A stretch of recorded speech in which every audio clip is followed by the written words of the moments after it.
What happens when your bank becomes a weapon? All over the world, people are being debanked, cut off from their money, not because they broke the law, but because they held the wrong beliefs or supported the wrong causes. That's what happened to Panquake, a privacy-focused social media platform, when an Icelandic bank froze their funds with no real explanation.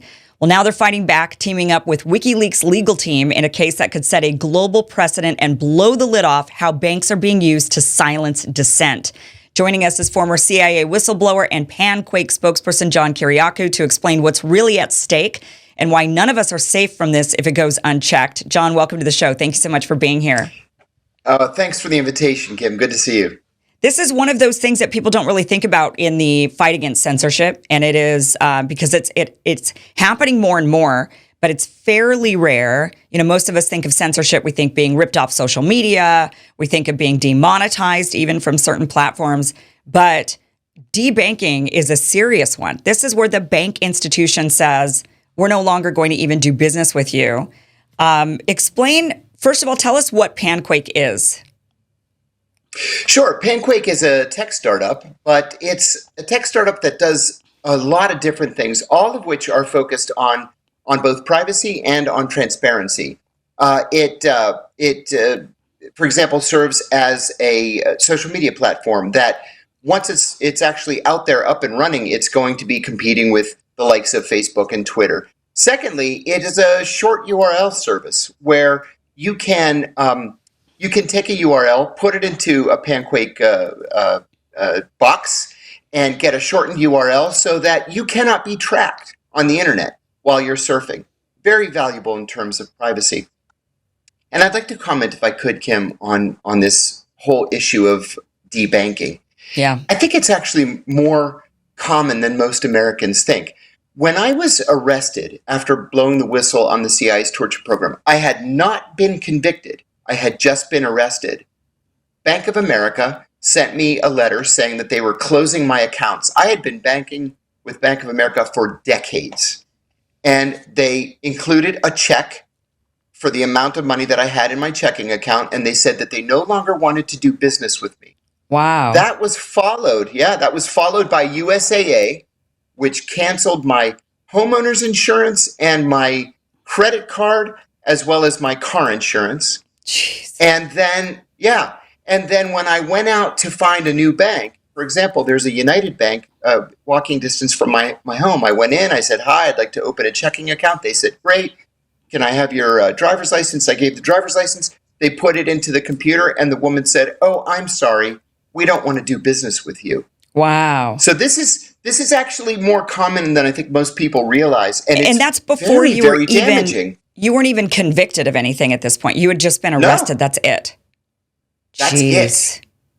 With Panquake, Susie Dawson, the chief product officer, established the company's finances in Iceland. Now, they're in Iceland for a number of reasons, all of which are really cool to me. For example, the servers are even powered by like underwater hot springs and steam power. It's really amazing. It's a totally green company. I absolutely love it for that reason. Mm-hmm. But anyway, she opened the company's bank accounts in Iceland, and then, like flipping a switch one day, the Bank of Iceland froze the accounts. Now, Susie's not only never been convicted of any crime, she's never even been accused of any crime. Well, what is nothing. It about? Right, but what is it about Panquake that made them want to do that? Well, Panquake, I think there are a couple of reasons. Panquake, number one, is a threat to some very big, very powerful and important companies. But number two, it focuses on these issues of privacy, security, and transparency at the same time. And that, I think, is a threat to powerful governments or governmental organizations. And so a lot of Panquake people, myself included, have been supportive of WikiLeaks and Julian Assange and Ed Snowden and this whole issue of transparency when it comes to national security. And I think that very powerful people, very powerful organizations have deemed Panquake to be some sort of threat. And I think the idea was, I'm speculating here, right? But I think the idea was to try to smother the company in its crib And that's just simply not going to work. So Panquake has not launched yet. No, this has set us back. So there's an actual documentable impact that the freezing of these accounts has had. And that's why Panquake has decided to take legal action. Yeah. Well, right. So, because I've heard of Panquake before, I've been hearing about it for a year or so, but I wasn't really sure what it was, and largely because it's not out yet. It hasn't launched. So, but this kind of sounds a lot like, what was that one social media platform that they shut down? And it was a response to Twitter. You know, when Twitter had gone all censory, and then there was that other one, started with a P, and then they basically ripped it off of all the app stores. They shut it down completely. And do you remember what the one I'm talking about? And this was I don't. I remember Mastodon and Blue Sky, and this was one that they had gone after. I forgot the name of it, but they went after it, and they completely got it shut down basically before. I mean, it launched and people were starting to migrate toward it, but they got it to be taken off all the app stores, and I think they even debanked it. I mean, it was just like this terrible way to shut down any sort of dissent. And this is such a scary time to live in that they're able to use all of these various tools to shut down dissent, to strong arm us into behaving, right? I mean, everybody needs money to live. Unless you've got your own garden in the back, even then you're going to have to pay property tax. So you need money to live at all. And if they have the ability to go in and just debank you completely or halt your funds in some way, take you off the market. I mean, this type of stuff, this is so dystopian, so scary. And the thing about the Panquake thing, the thing about it that makes this one even extra scary is we don't even know why. From everything I've read about Panquake, there was no explanation from the bank, from the Icelandic bank. No, there was nothing. This is why. It just happened. It just happened. And listen, I will admit to you that I have, of course, I'm a Panquake employee, but I will tell you, I know these people. I like them. I trust them. I wouldn't work with them if I didn't trust them. These are good, honest, hardworking, law-abiding people. This move to freeze the accounts, this is a political move. It's a political strategy. But Panquake is handling it in the right way. They've hired WikiLeaks Iceland attorneys. These are the Iceland attorneys that have had success in the Icelandic courts. I've attended some of the hearings. There's one thing that I didn't understand, and I'll admit to you that I don't like, and that is in the Icelandic legal system, there is no system of discovery. So we can't say that the bank has to turn over all memos, for example, or emails related to the decision to debank Panquake. What we have to say is we think that there are these memos out there, and we want the bank to turn over the memos. Well, the bank can just as easily say, oh, those memos don't exist. There are no such memos. Mm-hmm. So it's a little bit tougher, but we've got the best lawyers in the country, and we're moving forward very quickly with this. What happens, do you think, if you guys win this case? I mean, will this prevent... Has there been any other case yet, I'm wondering, that has tackled this? Yeah, I mean, See, this is not about the money. Yeah. This is not about the money because the money has been unfrozen. We've got the money. Yeah. And we've got 24 employees. We're in the process of getting our products out there. This is not about the money. It's about the principle, and it's about the precedent. And so I think you're right. And you were right during the intro that this is going to send a precedent, not just to the government of Iceland and to the banking system in Iceland, but to everybody, that you can't discriminate against people. You can't target people just because you don't like their politics. Yeah. Or you don't like what you think might be their politics. So I think this is a very important case. The U.S. has some laws that, when it comes to banking, that are so bizarre to me.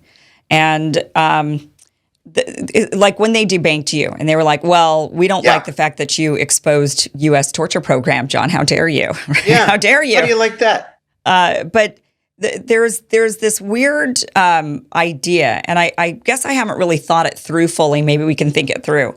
But the government takes a position that a bank should not be doing business with like mobsters, right? So Sure, not a problem. Okay, or is it? Then that's what I'm wanting to think about. Like, is it a problem?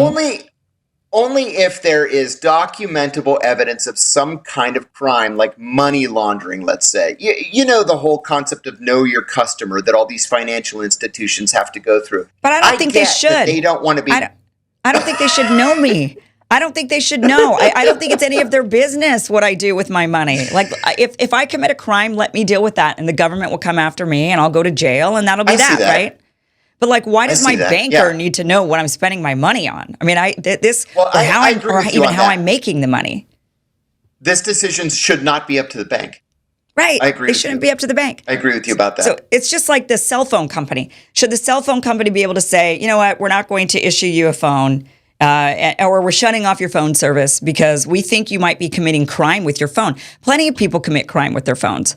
And yet we're not that, for whatever reason, there's not that same rule on like the cell phone companies that there is on the banking system. The banks are expected, for whatever reason, I don't know where this comes from, but the banks are expected to know their customer and to get really involved in the money. And and in some cases, you know, I see a lot of people that are the real, even the freedom warriors, the non-censorship crowd, and they'll get all in on this when it comes to, but the Epstein stuff, right? We want to know about the banks and the Epstein, and Epstein was getting this money, and it was nefarious, and so the banks should have known, and we're going to take down Chase Bank, right? They've been going after Chase for, hey, you knew about Epstein and all this stuff, and so a lot of people want to cheer that on. Mm-hmm. But I sit there and I think, why? That doesn't make, unless the banker himself, like the head of the bank, was at Epstein Island and actually engaging in the nefarious activity, you know that. But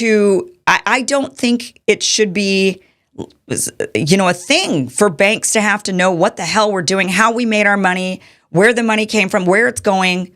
I don't think they should know any of that. And I'm trying to think of if there's a good legitimate, so even in the most heinous of crimes, like child trafficking, child pornography, that type of stuff, right? So that's like the most heinous crime that we can all, I think of. And everybody's very against this. And this is why Epstein triggers people, because then they say, we'll just do whatever it takes to crack down on the Epstein guy. But even in that most heinous crime of like child trafficking, is it the bank's responsibility to know that you received this money because you were selling little children for sex? I mean, that's the worst thing I can think of. And I still don't think it's the bank's responsibility to, or even their business at all, to know where my money came from, where anybody's money came from. That's up to, now, if the bank suspects, the bank may want to tip off the police, right? It might be in good moral and ethics for the bank to say, that's different. But even then, that's like a privacy issue that, you know, like when Apple held its ground and said, we're not cracking open the phone of this terrorist. That's right. Right? Yes. Yes. So then it goes into that questioning.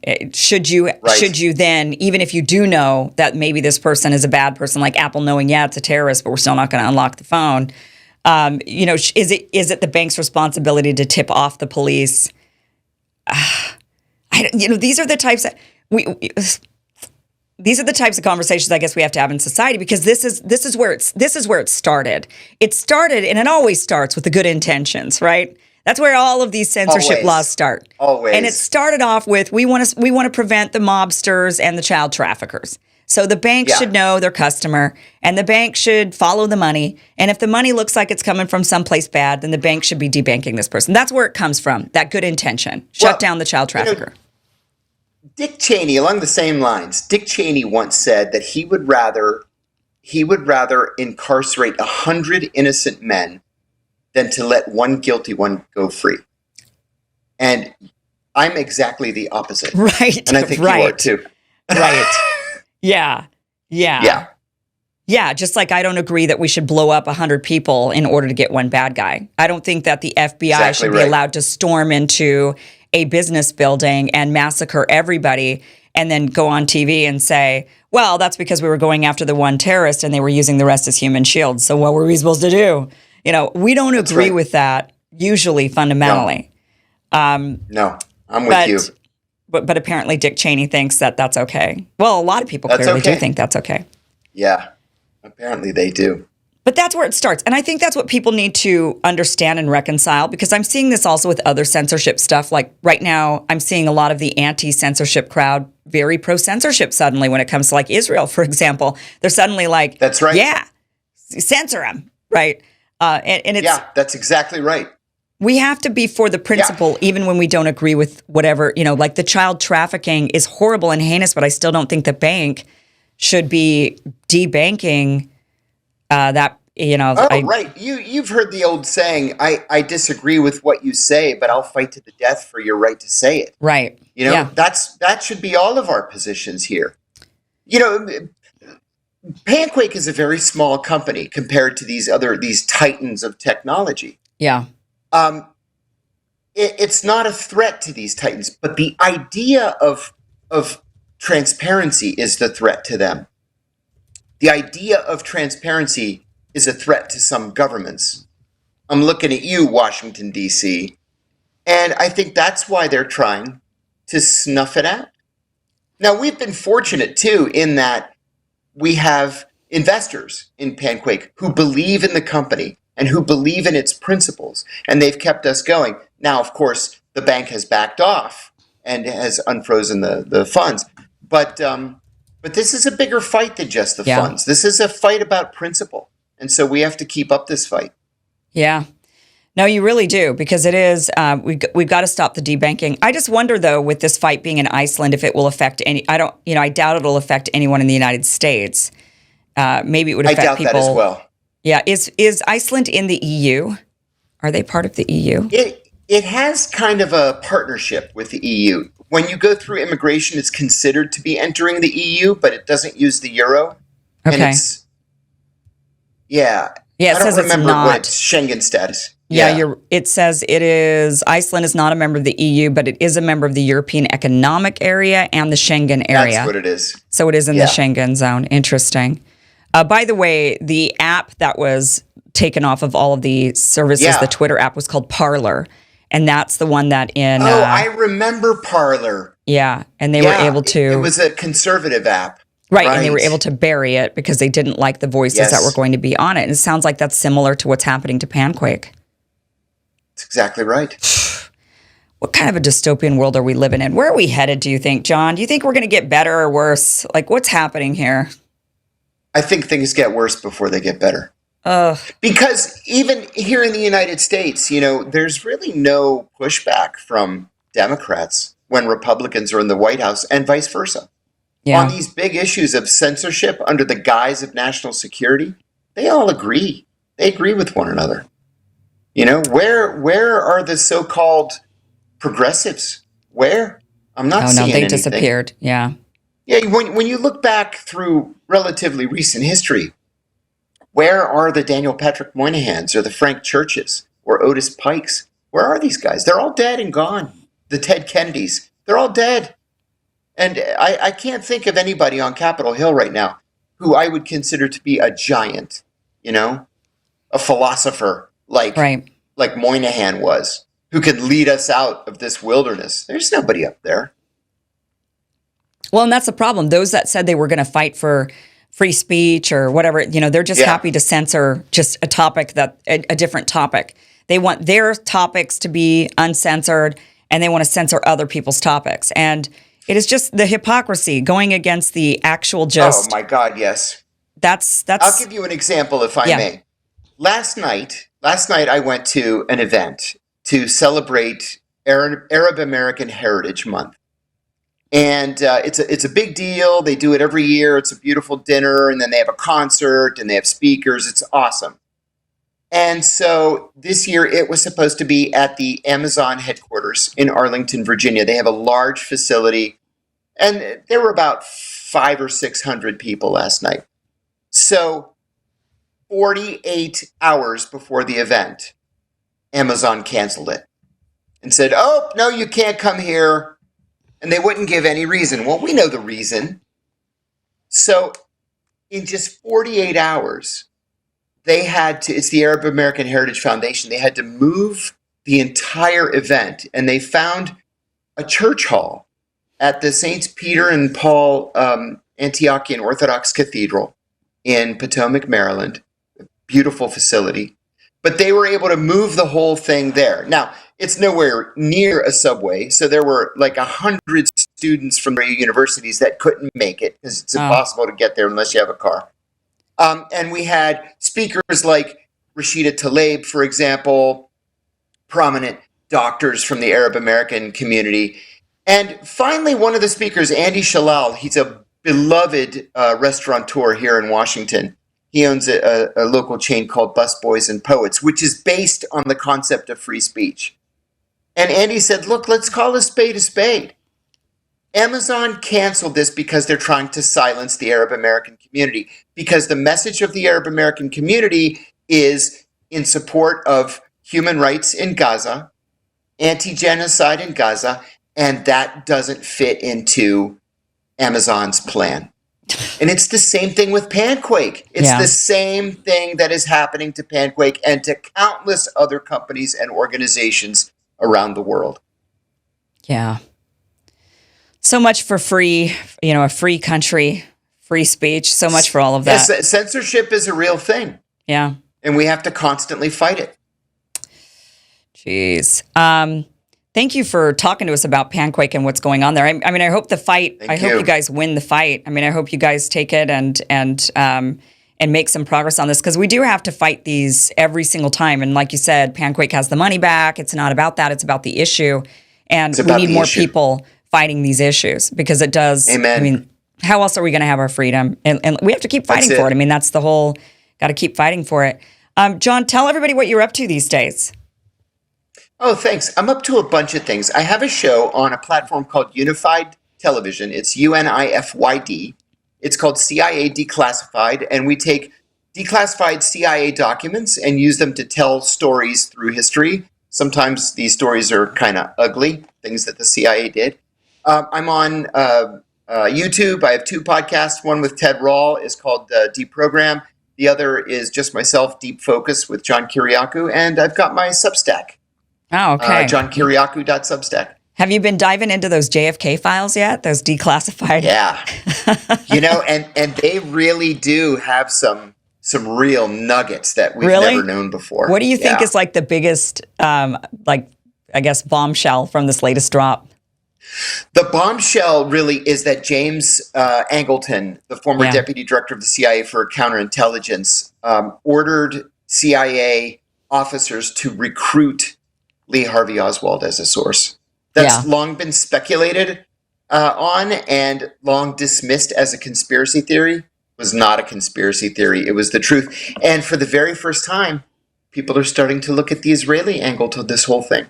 Yeah, well, because Angleton was clearly a Mossad double agent. I mean, that guy was. Oh, my God. I mean, how just as an aside. Yeah. Angleton's best friend, and when I say best friend, I mean they were best man in each other's weddings. And Angleton was the other guy's daughter's godfather. His best friend was Kim Philby, one of the most notorious traitors in modern history. He was the deputy director of MI6, the British intelligence service. The entire time he was a KGB double agent. And when Angleton got burned, he just assumed that everybody was a potential double agent, and he ruined lives, countless lives, by accusing everybody of being a KGB mole. And meanwhile, he was a double agent for Mossad. Clearly. I mean, we don't know for a fact, I guess, but it's like highly highly the evidence likely. Is pretty strong. Yeah. What would be you were in the CIA. What's the motivation for somebody to do that? And how common do you think it was or is for there to be CIA double agents? Like, why would these people betray the country like this? Money. It's almost always about money. In counterintelligence training, they teach us that the motivation for people accepting a pitch from us, for example, 95% of the time is money. The rest of the 5% is people are ideological. They just love the United States, right? Or conversely, love Israel, love communism, whatever. And there's about 1% where the motivation is revenge. They've been passed over for promotion. They hate their bosses. Somebody wronged them in some way, and so they volunteer at the CIA. But 95% of the time, it's money. They'll just betray the country for money. Yeah, and in the 15 years that I was at the CIA, we had 2 moles, and the FBI had a mole that you found. That we found. Yeah, jeez. And there's always been speculation that there was a third that we just didn't find. Yeah, in fact, Robert Hansen, the FBI mole, was in charge of the FBI's mole hunting team, and so every time they got close to figuring out that it was him, he would deflect, and he accused Brian Kelly, a friend of mine at the CIA, of being a mole. Brian was fired and threatened with the death penalty. And then finally, when they revealed it was Hansen, and the only reason they were able to figure it out was Hansen is because they got a short recording of the mole speaking with his KGB handler. Everybody was gathered around the table to listen to the recording, thinking, we finally got Brian Kelly, and they played the recording, and it was Hansen, their boss. He went to the dead drop site, which was under a little pedestrian bridge in a park in Vienna, Virginia, and they got him. He died a year ago in Supermax in Florence, Colorado. Wow. Yeah. Was there ever a mole that was, or any sort of double agent that was found for Israel? Has that ever been cracked down, or was it always like other countries? Yeah, Jonathan Pollard. Right. That's right. That's right. We got him fair and square. He was sentenced to 30 years. He did every single day of the 30 years. And when he was expelled, he was on the first flight to Israel on an Israeli government plane. They gave him Israeli citizenship and a parade when he got home. Oh, gosh. Why? How is this country our greatest ally? I just don't understand it. Well, I'll leave you with one other thought. Yeah. On my very first day at the CIA, you put your hand in the air, you swear to uphold and protect the Constitution against all enemies, domestic and foreign. And we had a speech by the CIA's director of security. And he was talking about counterintelligence. And he said that at the Israeli embassy here in Washington, there are 2 declared intelligence officers, one for Mossad, which is external intelligence, and one for Shin Bet, which is the Israeli version of the FBI.